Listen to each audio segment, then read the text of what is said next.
Hello students, good morning. मैं कमलेश वैष्णव sir स्वागत करता हूं आपका।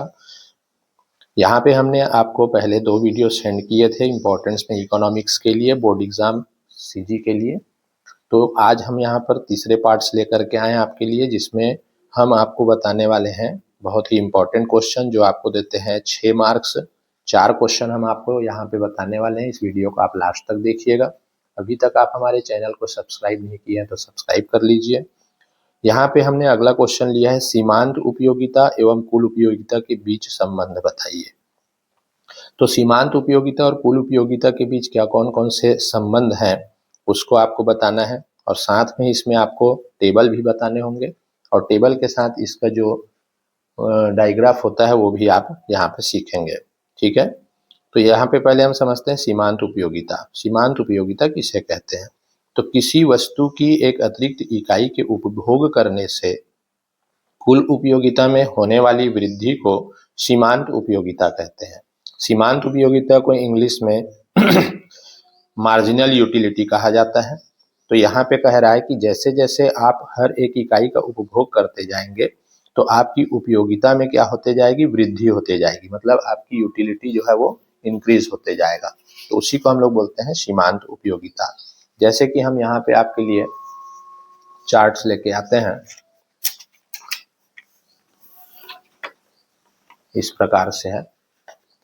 इसमें आपको हमने बताया है कि सीमांत और कुल उपयोगिता में पारस्परिक संबंध, okay, relation between marginal and total utility. तो यहाँ पे तालिका में हमने लिया है सीमांत और कुल उपयोगिता को। तो पहले हम इस तालिका को समझें जो आपको पेपर में बनाने के लिए कह सकता है। तो इधर हमने लिया है रोटी की इकाइयाँ। यहाँ पे हमने एग्जाम्पल लिया रोटी। मान लो कि एक व्यक्ति बहुत भूखा है तो उसको हम रोटी देते हैं खाने के लिए। तो पहली रोटी उसको जब दिया जाता है तो उसकी उपयोगिता 25% बढ़ती है, ठीक है। लेकिन जैसे उसको दूसरी रोटी दिया जाता है तो उसकी उपयोगिता बढ़ रही है 20। तीसरी रोटी में उपयोगिता उसका बढ़ता है 15। चौथी रोटी खाने से उपयोगिता बढ़ता है 10, और 5वीं रोटी खाने से उसकी उपयोगिता 5 हो जाती है। तो यहाँ पे हम देख रहे हैं कि जैसे जैसे वो एक व्यक्ति रोटी को खाते जाता है तो उसकी सीमांत उपयोगिता यहाँ पे कम होते जा रही है, लेकिन ये धनात्मक सीमांत उपयोगिता कहलाएगा यहाँ तक, ठीक है। अब इसी से आप समझिए कुल उपयोगिता को। पहली रोटी खाया था तो सीमांत उपयोगिता 25 थी, ये 25 है। जैसे ही हमने दूसरा रोटी दिया तो दूसरा रोटी खाने से 20 हो गया उसकी सीमांत उपयोगिता। ये दोनों के जो टोटल है उसी को कहेंगे यहाँ पर कुल उपयोगिता। तीसरी रोटी में 15 हो गया तो फिर से आप 45 में 15 को प्लस कर देना तो ये आ जाएगा 60। चौथी रोटी खाते हैं तो यहाँ पे 10 सीमांत उपयोगिता 10 बढ़ती है, तो इसको फिर 60 में आप प्लस कर देंगे तो ये हो गया 70। इसी प्रकार से सीमांत उपयोगिता को हमने यहाँ पर फिर ये 5वीं रोटी में इसकी सीमांत उपयोगिता हो गया 5। फिर हम 70 में 5 को प्लस कर दिए तो ये हो गया आपका 75। लेकिन आप यहाँ पे देख रहे हैं कि जब उसको हमने 6वां रोटी दिया खाने के लिए तो उसकी सीमांत उपयोगिता बढ़ नहीं रही है, बल्कि क्या हो गई? 0 हो गई, क्योंकि उसका पेट भर चुका है, ठीक है। तो एक समय के बाद उपयोगिता हमारा समाप्त हो जाता है। वो जो समाप्त हो जाता है वो उपयोगिता कहलाता है शून्य सीमांत उपयोगिता। अब यहाँ पे हम देख रहे हैं कि कुल उपयोगिता 75 में 0 प्लस करे तो 75 हो गया। मतलब 6वीं रोटी में आपकी कुल उपयोगिता हाईएस्ट हो गई, ठीक है। अब इसके बाद 7वीं रोटी यदि व्यक्ति को दिया जाए तो यहाँ पे माइनस में आना चालू हो जाता है, मतलब उसको उबासी लगने चालू हो जाता है। ये भी कह सकते हैं कि उल्टी भी कर सकता है आदमी, है ना। पेट भर गया, गले तक उसका चला गया खाना, अब कहाँ से अगली रोटी एक्सेप्ट करेगा वो? तो यहाँ पे ये माइनस में आना चालू हो जाता है, ठीक। तो ये -5 हो गया। इसी को हम लोग बोलते हैं ऋणात्मक सीमांत उपयोगिता।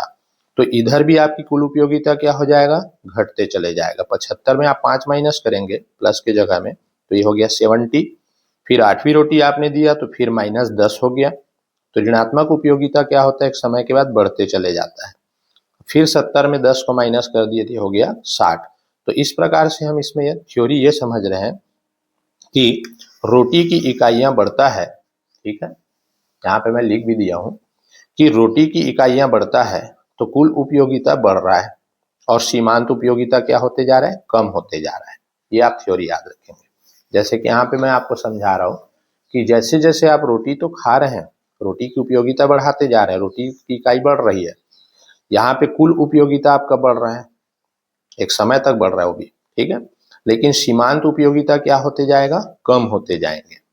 अगर आपको क्वेश्चन में ना कुल उपयोगिता बस दिया हो और सीमांत उपयोगिता अगर फाइंड करना हो तो आप कैसे करेंगे, ध्यान दीजिए। 25 का पहले 25 लिख देना, ठीक है। फिर ये 45 में 25 को माइनस कर देना तो ये आ जाएगा 20। 60 में 45 को माइनस कर देना तो ये आ जाएगा 15। 70 में 60 माइनस कर देना तो ये आ जाएगा 10। 75 में 70 माइनस 5, 75 में 75 माइनस करेंगे तो क्या हो जाएगा 0, ठीक। इसी प्रकार आप 70 में 75 माइनस करेंगे तो छोटी संख्या में बड़ी संख्या माइनस करेंगे तो क्या आ जाएगा इसमें -5। 60 में 70 को माइनस कर देंगे तो आ जाएगा -10। तो इस प्रकार से कोई कोई क्वेश्चन में आपको क्या देता है कि सीमांत उपयोगिता ही यहाँ संख्या निकालिए बस बोल देता है, आपको टोटल यूटिलिटी दे देगा यहाँ पे, ठीक है। अब इसको हम लोग थ्योरी में कैसे एक्सप्लेन कर रहे हैं देखिए। तो रोटी की इकाइयां बढ़ते जाएगा ना तो कुल उपयोगिता आपका क्या होगा, बढ़ते जाएगा, लेकिन आपकी सीमांत उपयोगिता कम होते जाता है। और जब कुल उपयोगिता स्थिर होता है, स्थिर का मतलब आप यहाँ पे देखिए ये स्टेबल हो गया है, ठीक है। 5वां रोटी खाया तो 75 हो गया और 6वां रोटी खाया तो क्या हो गया यहाँ पे 75 ही हो गया। तो यहाँ पे आपका कुल उपयोगिता क्या हो गया, स्टेबल हो गया, स्थिर हो गया। तो इसी को आप थ्योरी में बताएंगे कि जब कुल उपयोगिता स्थिर होता है तो सीमांत उपयोगिता क्या हो गया, शून्य हो गया। ये सीमांत उपयोगिता आपका शून्य हो जाता है। फिर कुल उपयोगिता कम होने पर, तो कुल उपयोगिता देख रहे हैं आप कम हो रहा है, तो कुल उपयोगिता कम होने पर सीमांत उपयोगिता ऋणात्मक हो जाती है, मतलब ये माइनस में चलना चालू हो जाता है। तो ये आप बताएंगे थ्योरी में। अब इसका हम लोग ग्राफ समझते हैं, बहुत इजी है। ग्राफ में जैसे कि मैं यहाँ पे आपको एकदम सरल ढंग से बताऊंगा। यहाँ ले लेना आप रोटी की इकाइयों को, ठीक है, 0 से x वाले में रोटी की इकाइयों को ले लेना और इधर ले लेना आप y वाला लाइन, इसको थोड़ा माइनस के लिए नीचे भी लाना, ठीक है। ये हो जाएगा आपका सीमांत और कुल उपयोगिता, दोनों के लिए है ये। और इधर लिख देंगे रोटी की इकाइयां, ये रोटी की इकाइयां, ठीक। अब हम लोग ग्राफ में देखते हैं इसको। तो ग्राफ में चलिए यहां से समझते हैं। ये हमारा ग्राफ है पहली रोटी। तो पहली रोटी में कुल उपयोगिता कितना था आप देख लीजिए 25, ठीक। तो ग्राफ में आप ये है पहली रोटी और 25 में आप यहाँ पर निशान लगाएंगे। देखिए हमने यहाँ पर पहले देख लीजिए सीमांत और कुल उपयोगिता में यहाँ से हमने लिए हैं 0, 10, 20, 30, 40, 50, 60, 70, 80, 90, 100। इसको अपने हिसाब से ले सकते हैं, लेकिन यहाँ पर आप देखिएगा कि हाईएस्ट नंबर कौन है वो उसके अंदर तक आना चाहिए, ठीक है ना। तो हाईएस्ट नंबर हमारे पास है 75 तक, ठीक। तो हमने यहाँ पे 100 तक ले लिए हैं, 10-10 का डिफरेंस लिए हैं यहाँ पर पैमाना को। अब पहली रोटी आपने खाया तो आपको कितने संतुष्टि मिला, देखिए कितनी उपयोगिता आपकी बढ़ी, टोटल 25। तो यहाँ पे पहली रोटी और ये 25 यहाँ पर आप डॉट लगा देंगे पेन से या पेंसिल से। दूसरी रोटी आपने खाया तो टोटल उपयोगिता आपका हो गया 45। तो 45 यहाँ पर मिलेगा आपको 40 और 50 के बीच में, तो यहाँ डॉट लगा देना। इसी प्रकार चलते चलिए। तीसरी रोटी आपने खाया तो आपकी कुल उपयोगिता 60 है यहाँ पे, तो यहाँ पे आप 60 ढूंढ लेना। ये हो गया 60 60 के सामने, ठीक। तीसरी रोटी ये 60। चौथी रोटी आपने खाया तो 70 है, तो ये 70 में आप डॉट लगा दीजिए, समझ आ गया होगा आप लोगों को। ये पांचवी रोटी आपने खाया तो 75 में लगाएंगे। छठवीं रोटी में भी फिर 75 में ही लगा रहे हैं, तो ये आपकी क्या है, पूर्ण संतुष्टि हो गया यहाँ पे, ठीक है। ये पूर्ण संतुष्टि का दशा है ये। और सातवीं रोटी आपने खाया तो यहाँ पे आपका अब घटना चालू हो गया आपकी कुल उपयोगिता, तो 70 में लगाएंगे यहाँ पे, ठीक। और आठवीं रोटी आपने खाया तो आठवीं रोटी में आपका यहाँ पर हो गया कितना, 60। तो आप यहाँ पर देख रहे हैं कि कुल उपयोगिता बढ़ते जाती है, बढ़ते जाती है, बढ़ते जाती है। आपके देखो वक्र ऊपर की ओर जा रहा है, लेकिन एक समय के बाद छठवीं रोटी, पांचवी और छठवीं रोटी के बीच में आपकी कुल उपयोगिता यहाँ पर स्थिर हो गया, ठीक। फिर और अगर रोटी खाता है व्यक्ति तो धीरे धीरे उसकी कुल उपयोगिता क्या हो गया, कम होते चला गया। तो ये हमने रोटी का एग्जाम्पल लिया। आप कोई भी चीज खाते हैं तो एक समय के बाद आपका जो उपयोगिता है उस चीज से हटना चालू हो जाता है। ठीक, अब इसके बाद लेते हैं हम लोग सीमांत उपयोगिता का ग्राफ। सीमांत उपयोगिता भी में आप देखिए, पहली रोटी 25 का है, दूसरे में फिर 20 है, तीसरे में 15 है, चौथे में 10 है और पांचवे में 5 है। लेकिन ये घटते क्रम में है। तो घटते क्रम में है बेटा, तो ये सीधा आपका ग्राफ कहाँ जाएगा, डाउन, नीचे की ओर चले जाएगा। ठीक है, तो चलिए, जैसे जैसे सीमांत कुल उपयोगिता बढ़ती है तो सीमांत उपयोगिता कम होते जाती है। ये थ्योरी आप याद रखेंगे। तो ग्राफ में यहाँ पर आप देख रहे हैं, पहली रोटी आपने खाया था तो आपकी सीमांत जो उपयोगिता है वो 25 थी। तो यहाँ पर पहली रोटी 25 में लगाए, सेकेंड खाए तो 20 में लगाए, ये 20 में लगेगा डॉट। थर्ड में है तो यहाँ पे 15 है तो ये 15 लगाए थर्ड में।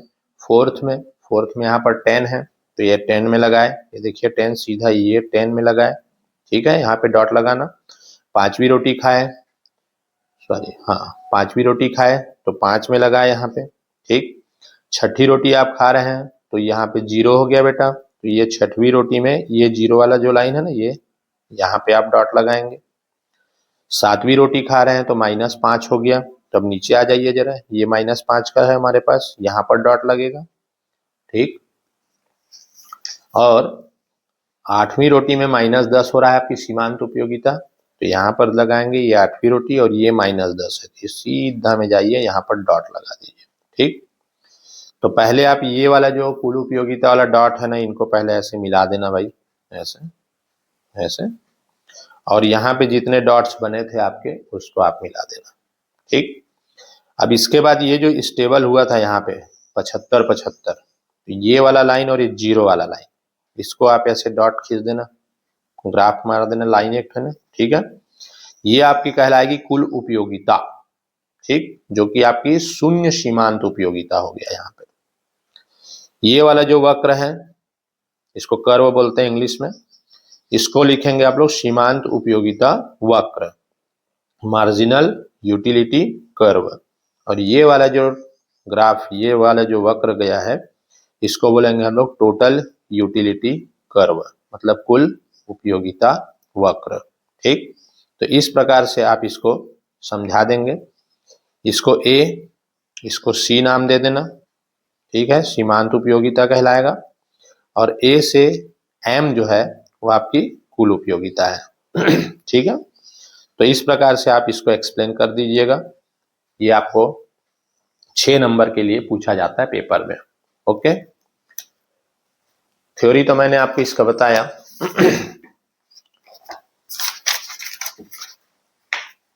अब यहाँ पे फिर से मैं उसको थ्योरी एक्सप्लेन कर देता हूँ आपको, क्योंकि उसमें ज्यादा अच्छे से समझ।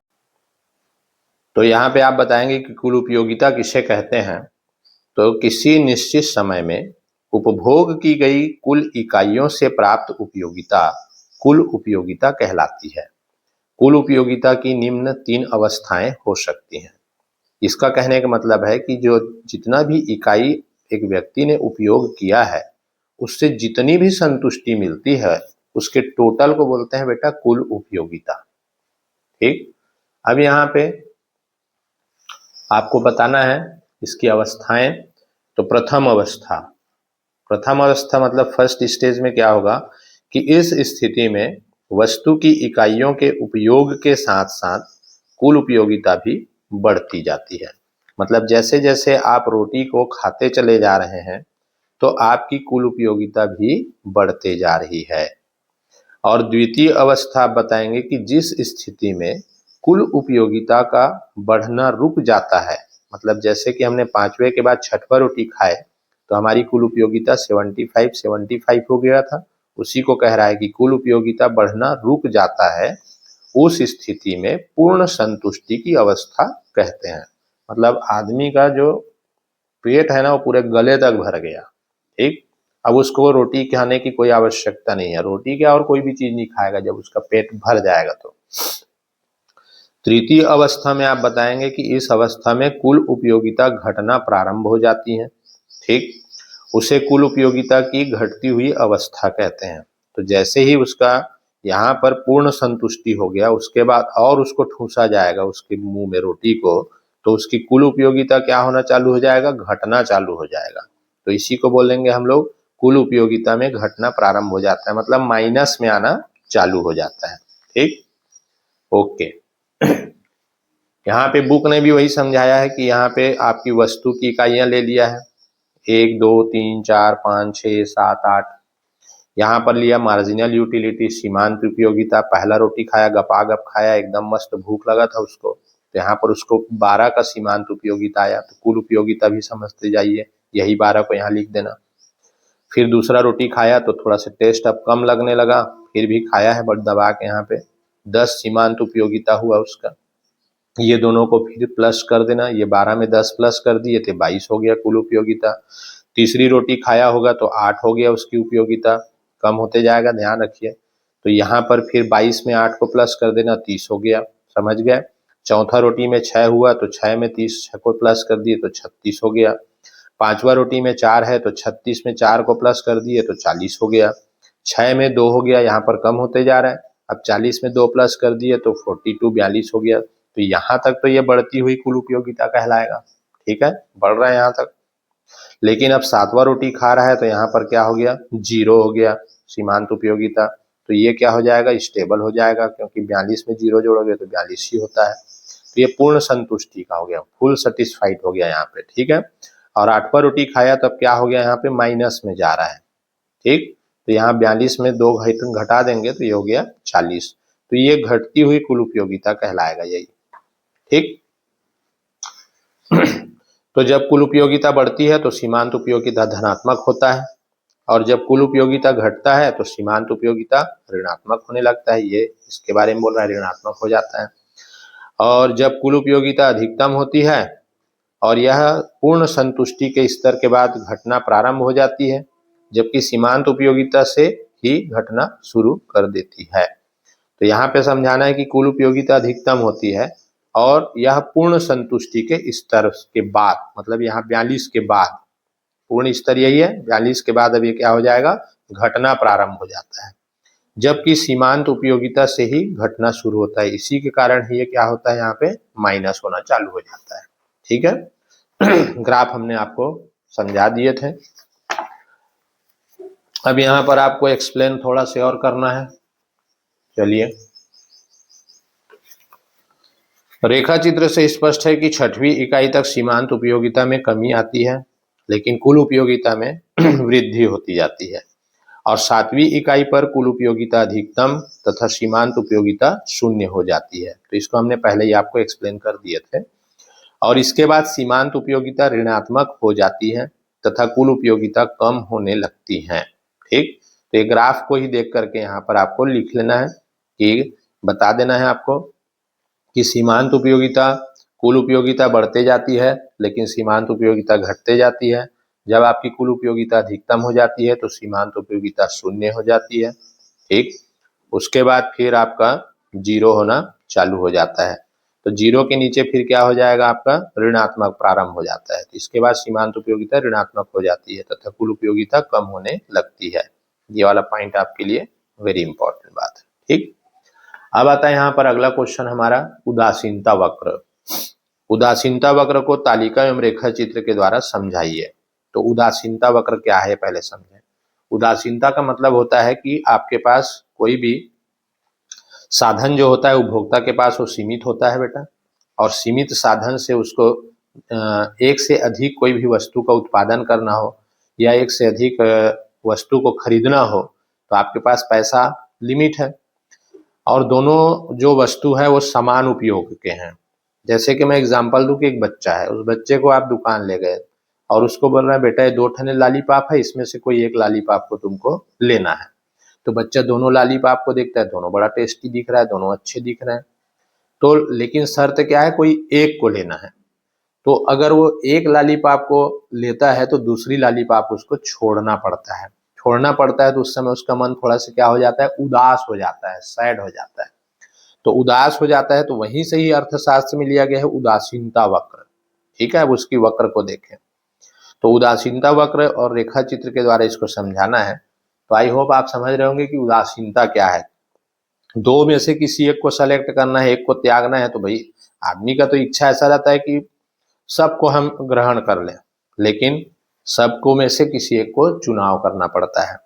तो उदासीनता वक्र का अर्थ यहाँ समझिए। उदासीनता वक्र दो वस्तुओं के उन विभिन्न संयोगों को बताता है जिनसे उपभोक्ता को एक समान संतुष्टि मिलती है। ठीक है, अतः उपभोक्ता इनमें से किसी एक संयोग का, यहाँ संयोग का मतलब वस्तु है, वस्तु समझ लेना। ठीक है, किसी एक वस्तु का चुनाव करते समय उदासीन हो जाता है। उदासीन मतलब वो थोड़ा सा नर्वस हो जाता है, इसको लूं, इसको लूं, इसको लूं, इसको लूं, इसको लूं, इसको लूं। ठीक है ना, तो वहां पे वो उदासीन हो जाता है। आप लोग कपड़ा दुकान में देखें ना, लेडीज लोग जैसे साड़ी खरीदने जाते हैं तो कितने सारे साड़ियों को निकलवाते हैं, एक ठन लेना है जबकि, तो उसमें से इसको लें, इसको लें, इसको लें, आखिर में वो बेचारी अपना बजट देख करके उदास हो जाती है, उसको छोड़ के फिर जो उसके बजट के अंदर रहता है उसी को ग्रहण करती हैं, खरीदती हैं। तो ये उदासीनता हो जाता है वहां पे। अधिमानों के इस वक्र को ही उदासीनता वक्र या तटस्थता वक्र कहते हैं। ठीक, अब यहाँ पर जे के स्तंभ के अनुसार इन्होंने क्या कहा कि यह दो वस्तुओं की भाषाओं के उन संयोगों को प्रदर्शित करने वाली बिंदुओं का मार्ग है। बहुत खतरनाक टाइप का बोलते हैं इन लोग तो भैया। ये क्या कह रहा है कि दो वस्तु, तो दो कोई भी सामान ले लिए आपने, ठीक है, कि भाषाओं के उन संयोगों को प्रदर्शित करने वाली बिंदु का मार्ग है जिनके बीच व्यक्ति तटस्थ रहता है। तटस्थ मतलब वो खड़ा तो है, अडिग है, लेकिन उनमें से किसी एक वस्तु को उसको चुनना है। ठीक है, दोनों वस्तु जो है एक ही आपको उपयोगिता देने वाला है, उनमें से आपको एक को क्या करना है, छोड़ना है, और एक को ग्रहण करना है। तो अतः उसे उदासीनता वक्र कहते हैं। ये आप समझ रहे होंगे। उदासीनता वक्र का तालिका देखिए यहाँ पे, 1 2 3 4 कॉलम खींच लेना, यहाँ पर संयोग लिख देना। संयोग का मतलब है कि कितने प्रकार के कंडीशन हो सकते हैं। ये संतरा लिया है, सेब लिया है, और सीमांत प्रतिस्थापन की दर। तो पहले कंडीशन में मान लो आप 2 सेब सेलेक्ट करते हैं तो आपको 2 संतरा आप सेलेक्ट करते हैं तो 14 सेब मिलेंगे, देखते जाइए। दूसरे कंडीशन है कि अगर आप 4 संतरा मांग रहे हैं तब आपको 10 सेब मिलेगा। ठीक है, क्योंकि आपके पास साधन सीमित है। 4 संतरा खरीदना चाहते हैं तो अब सेब कितने हो गए, 10 हो गए, कम करना पड़ेगा, तो इसका जो पैसा है यहाँ घुसते चला जाएगा। ठीक है, तीसरा कंडीशन में अगर आप संतरा 6 लेते हैं तो सेब आपको लेने होंगे 7। चौथे में अगर संतरा 8 खरीदते हैं तो सेब लेने होंगे 5, और पांचवे में अगर संतरा 10 खरीदते हैं तो सेब लेने होंगे 14। ठीक, तो यहाँ पे एक संतरा बराबर 4 सेब हो रहा है यहाँ पे। ठीक है, यहाँ से एक संतरा बराबर कितने हो रहा है, 4 सेब, है ना। 10 में से 4 का 14 में से सीधा सीधा 4 कम हो गया। ठीक, यहाँ पे आप देख रहे हैं 10 से कितना हो गया, 3 हो गया, तो एक संतरा बराबर 3 सेब हो गए। यहाँ पे 2 कम हो गए तो एक संतरा बराबर 2 सेब हो गए। यहाँ पे 5 में 4 हो गया तो एक संतरा बराबर 1 सेब हुआ। तो इस प्रकार से अलग अलग कंडीशंस हैं। ठीक, अब इसी का हम लोग यहाँ पर ग्राफ समझते हैं। चलिए ये ग्राफ को समझते हैं। थ्योरी तो लिखना है अपने मन से बेटा। यहाँ पे ले लेना आप, नीचे की संख्या में ले लेना संतरा को। ठीक है, 0 से x ले लेना संतरा, और y से 0 ले लेना सेब को। ये क्या ले लेना, संतरा, और ये हो गया आपका सेब। अब यहां से ग्राफ मिलाते जाइए। टेबल भी देखना जरूरी है, उसी से ही सिखाना है आपको। चलिए, नीचे आपने क्या लिया है, संतरा, तो यहाँ पर 2 है, तो सेब में है 14, तो फिर से देखिए यहाँ 2 लगाना, और ये 14 के पास पहुंचना, और यहाँ डॉट लगा देना। ठीक, डॉट लगा देना। नीचे फिर देखिए 4 है तो यहाँ 10, तो ये संतरा में आना 4 में, और यहाँ लगाना 10 में डॉट। 6 और 7 तो यहाँ 6, और इसमें यहाँ पर ये थोड़ा सा मिस्टेक कर दिया, ध्यान रखें, यहाँ 7 के पास यहाँ लगा देना। ठीक है, थोड़ा सा डिफरेंस जाएगा, ये 7 में जाएगा। 8 है तो 5, ये 8 है तो ये 4 और 6 के बीच में रहेगा 5। ठीक, और 10 है तो 4, ये 10 है तो ये 4। ठीक है, अब इसको आप डिजाइन दे देना, ऐसे मिला देना स्केल से, ये ऐसे मिला देना। उसके बाद ये जितने भी डॉट है उसको मिलाते हुए आप यहाँ पर वक्र खींच देना। ठीक, ये जो वक्र आप खींच रहे हैं ना, यही है उदासीनता वक्र, ऊपर से नीचे की ओर ये जा रहा है, तनोदर। ठीक, ये नीचे जा रहा है। इसको आपने नाम दे दिया ABCDE। ठीक है, पहला कंडीशन, दूसरा कंडीशन करके, और ये IC लिख दिया इसको। ठीक है, तो इस प्रकार से ये I और ये हो गया IC। तो इस प्रकार से ये इसका ग्राफ बन गया। ठीक, अब इसको हम यहाँ पे एक्सप्लेन को पढ़ देते हैं आपको समझाने के लिए। क्या लिखता है, उक्त तालिका से संतरा और सेब के 5 संयोग दिखाए गए हैं जिनसे उपभोक्ता को एक समान संतुष्टि मिलती है। अतः उपभोक्ता इनमें से किसी एक संयोग का चुनाव करते समय उदासीन हो जाएगा, चूंकि उपयोगिता को संख्या के रूप में मापा नहीं जा सकता। अतः इन विभिन्न संयोगों से कितनी संतुष्टि मिलती है यह संख्या के रूप में बताया नहीं गया है। ठीक है, तो संतुष्टि को क्या है बेटा कि अनुभव किया जा सकता है, उसको संख्या में बता पाना थोड़ा कठिन काम होता है। इसके बाद ये रेखा चित्र को आपने स्पष्टीकरण दिया। प्रस्तुत रेखा चित्र में OX आधार रेखा पर संतरा की विभिन्न इकाइयां और OI लंब रेखा पर सेब की विभिन्न इकाइयों को दिखाया गया है। मतलब ये हो गया आपका संतरा वाला लाइन और ये हो गया आपका सेब वाला लाइन। इसी को आपको लिख देना है कि दिखाया गया है करके। ठीक, चित्र में IC उदासीनता वक्र है, ये उदासीनता वक्र है आपका। ठीक, तो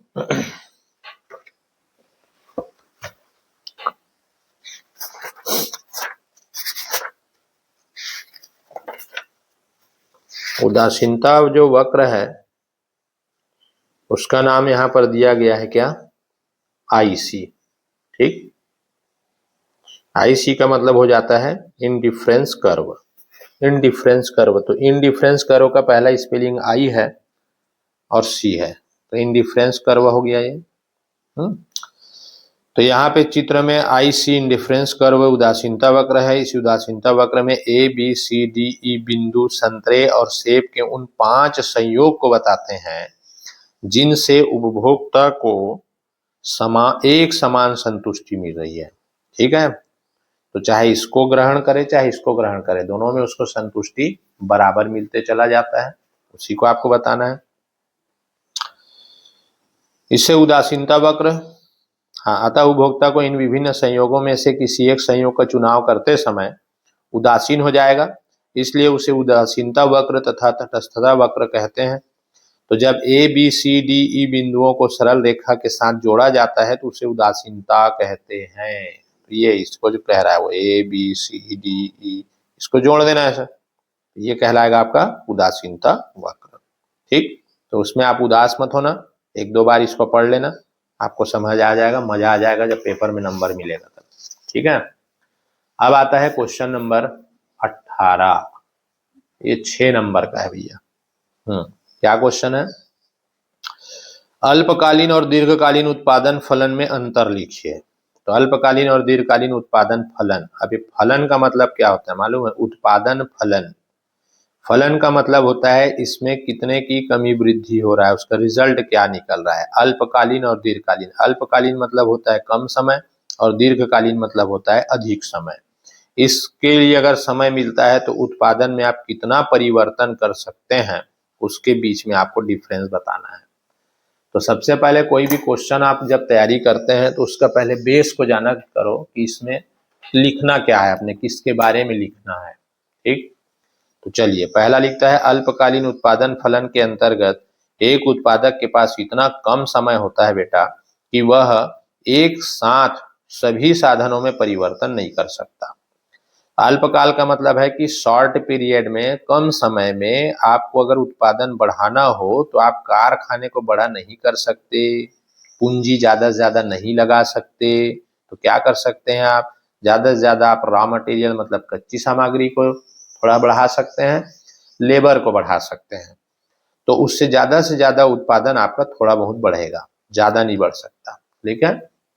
लेकिन अगर यहाँ पर उत्पादक को 4 साल 5 साल का अवसर मिल जाता है उत्पादन बढ़ाने के लिए, तो यहाँ पे इसको बोलते हैं दीर्घकालीन उत्पादन। तो दीर्घकालीन उत्पादन फलन के अंतर्गत उत्पादन के पास, मतलब उत्पादक है, उत्पादक के पास पर्याप्त समय रहता है, ठीक है। अतः वह सभी साधनों में, सभी साधन का मतलब वो भूमि भी बढ़ा सकता है, कारखाना भी बढ़ा सकता है, रॉ मटेरियल भी बढ़ा सकता है, लेबर भी बढ़ा सकता है, और नए नए टेक्नोलॉजी का मशीन भी ला सकता है, इनको साधन बोलते हैं। तो वह सभी साधनों में परिवर्तन करके उत्पादन को बढ़ा या घटा भी सकता है, ठीक है। तो इसके पास पर्याप्त समय रहता है, इसके पास पर्याप्त समय नहीं रहता है। जैसे अभी एग्जाम का टाइम है आपके पास, तो आप अब आपको बोला जाए कि पूरा बुक को पढ़ो, तो पूरा बुक को पढ़ना पॉसिबल नहीं हो पा रहा है, तो आप क्या कर रहे हैं, इंपॉर्टेंट सेलेक्ट क्वेश्चन ही चॉइस कर रहे हैं। तो ये आपका शॉर्ट टाइम है, तो शॉर्ट टाइम में आप सेलेक्टेड क्वेश्चन पढ़ रहे हैं, और वही आपको पास जब जून का समय रहता है और जब आपको मालूम है कि अपने पास 8 महीना समय है, तो अपन पूरा बुक पढ़ सकते हैं, है ना। तो वो हमारे लिए क्या हो गया, दीर्घकालीन उत्पादन हो गया। अब आता है आपके पास सेकेंड, अल्पकालीन उत्पादन फलन के अंतर्गत एक उत्पादक अपनी वस्तु की पूर्ति को केवल एक सीमा तक ही परिवर्तन कर सकता है। क्योंकि आपके पास समय ही कम है, तो समय कम है तो एक लिमिट तक ही आप अपना उत्पादन को परिवर्तित कर सकते हैं, बढ़ा सकते हैं, घटा सकते हैं, ठीक है। यहाँ पे दीर्घकालीन उत्पादन के अंतर्गत एक उत्पादक अपनी पूर्ति को मांग के अनुसार घटा या बढ़ा सकता है। जितना आप मांग करेंगे उसको ये पूरा करने के लिए तैयार है, क्योंकि इसके पास समय है उत्पादन करने का। तीसरा है अल्पकालीन उत्पादन फलन में समय की कमी के कारण साधनों का आपसी संयोग अनुपात बदल जाता है। मतलब ये कह रहा है कि कम समय है, तो कम समय में आप साधनों को एकदम से नहीं बढ़ा सकते भैया, ठीक। जैसे कि सामग्री आपने बढ़ा दिया 4 किलो से, आपने चलो मान लो कर दिए सामग्री को 4 किलो से कर दिया आपने 8 किलो, ठीक है, 8 किलो कर दिए। श्रम को आपने 5 से 7 कर दिए, लेकिन आप कैपिटल को, मतलब पूंजी को नहीं बढ़ा सकते, ठीक। कारखाना के आकार को नहीं बढ़ा सकते। तो यहाँ पर आपसी संयोग अनुपात बदल जाता है, इनका रेशियो चेंज हो जाता है, कोई कम कोई ज्यादा हो जाता है। इसमें क्या होता है, दीर्घकालीन उत्पादन फलन में साधनों में एक साथ समान अनुपात में वृद्धि या कमी की जा सकती है, क्योंकि आपके पास पर्याप्त समय रहता है उत्पादक के पास, तो वो श्रम में, सामग्री में, पूंजी में, भूमि में, सब में बराबर अनुपात में वो कमी या वृद्धि कर सकता है, ठीक। ये आपको बताना है। चौथा आप अंतर यहां पर बताएंगे, अल्पकालीन उत्पादन फलन के अंतर्गत उत्पादन के परिवर्तनशील साधनों की कीमतें कम या अधिक हो सकती हैं। मतलब अल्पकालीन उत्पादन फलन के अंतर्गत उत्पादन के परिवर्तनशील साधन, तो परिवर्तनशील साधन का मतलब हो गया मार्जिनल, है ना। तो मार्जिनल जो है परिवर्तनशील, जितने भी आपके साधन है, रिसोर्सेस हैं, उसकी कीमत कम ज्यादा होते रहता है। मतलब रॉ मटेरियल का रेट मार्केट में जी कम ज्यादा चलते रहता है, तो ये परिवर्तन आता है। लेकिन दीर्घकाल में आप ये लिख सकते हैं कि दीर्घकालीन उत्पादन फलन के अंतर्गत उत्पादित वस्तु की कीमत एवं उत्पादन के विभिन्न साधनों की कीमतों को स्थिर मानकर चला जाता है। यहाँ पर एक माना जाता है कि ये स्थिर रहेगा, लंबे समय तक इनके कीमतों में कोई परिवर्तन नहीं होते हैं। क्योंकि यहाँ पर इमरजेंसी में जब हम लोग कोई भी साधन को खरीदने जाते हैं, तो अगला भी यहाँ पे हमारे इमरजेंसी का फायदा उठाता है, रेट बढ़ा करके देता है, ठीक है। तो इसमें क्या होता है, कीमत कम या ज्यादा हो सकता है, और इसमें बताना है कि साधनों की कीमत स्थिर रहता है, बस। पांचवा बताना है अल्पकालीन उत्पादन फलन परिवर्तनशील अनुपातों का नियम है। तो इसमें बताना है कि इसके जो रेशियो है वो चेंजेस होते जाते हैं, है ना, मार्जिनल रेशियो है। तो अल्पकालीन उत्पादन फलन परिवर्तनशील अनुपातों का नियम है। और इसमें आपको बताना है दीर्घकालीन उत्पादन फलन पैमाने के प्रतिफल का नियम है, ठीक। इसको अनुपात में व्यक्त किया जाता है, इसमें जो चेंजेस आता है उसको, और इसको स्केल से नापा जाता है। पैमाना मतलब स्केल, स्केल से आप इसको दीर्घकालीन उत्पादन को मापते हैं। छठवा है अल्पकालीन उत्पादन फलन वास्तविक है, इसे देखा जा सकता है, और दीर्घकालीन उत्पादन फलन को किसी नियम के रूप में नहीं देखा जा सकता, ठीक। तो इसको आप देख सकते हैं ये, क्योंकि ये वास्तविक घटना पर आधारित होता है और दीर्घकालीन उत्पादन फलन को किसी नियम के अनुरूप नहीं देखा जा सकता। ठीक है, नेक्स्ट वीडियो में हम फिर से मिलते हैं आपके लिए। Thank you.